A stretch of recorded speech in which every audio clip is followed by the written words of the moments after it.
আমার DIY solar যে light system সেটি এটিতে হচ্ছে একটা ল্যাপটপের যে চার্জার সেটিকে মডিফাই করে এবং বিভিন্ন জিনিস মডিফাই করে কিন্তু এই সুইচ প্যানেল বক্সটি তৈরি করা হয়েছে। আর এটি হচ্ছে একটি পুরনো পাওয়ার ব্যাংক, যেটির কেসিংটি আমি একটি রিসাইক্লিং স্টোর থেকে মাত্র 30 বা 40 টাকাতে কিনেছিলাম। পরে নষ্ট হয়ে যাওয়া মোবাইলের যে লিথিয়াম আয়ন ব্যাটারি সেগুলোর সাথে সংযুক্ত করে নিয়েছি এবং এটি থেকে মোট 3টি লাইট জ্বলবে 3টি পয়েন্টে। আর এই হচ্ছে আমার সোলার প্যানেল থেকে যে আউটপুট সেটি সোলার প্যানেল থেকে প্রায় 18 বা 20 ভোল্ট বের হয়।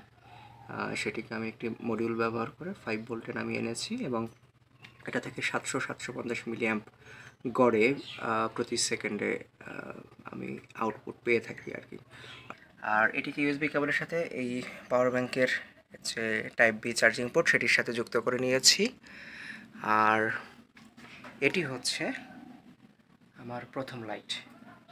আমি এখন এখান থেকে সুইচটা চাপ দিব এবং দেখা যাচ্ছে লাইটটি কিন্তু জ্বলছে। ওকে। আর 2 নম্বর যে লাইটটি এটি এটি এটি হচ্ছে বাইরের লাইট।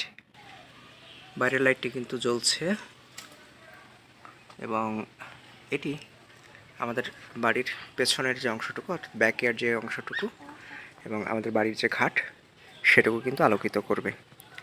আর একটা লাইট এখনও বাকি আছে, এটা আমার ঠাকুরমার ছবি। এই হলো আমাদের বারান্দার লাইটটি, অর্থাৎ সামনের যে বারান্দা সেই বারান্দার লাইটটি, এটি জ্বালাবো। আমি সুইচ চেপে দিয়েছি, এই আমাদের লাইটটি কিন্তু জ্বলে উঠেছে। ধন্যবাদ সবাইকে। আসুন ক্রিয়েটিভ হই, বেশি বেশি করে রিসাইক্লিং এবং রিউজ করি, পৃথিবীকে সুন্দর রাখি।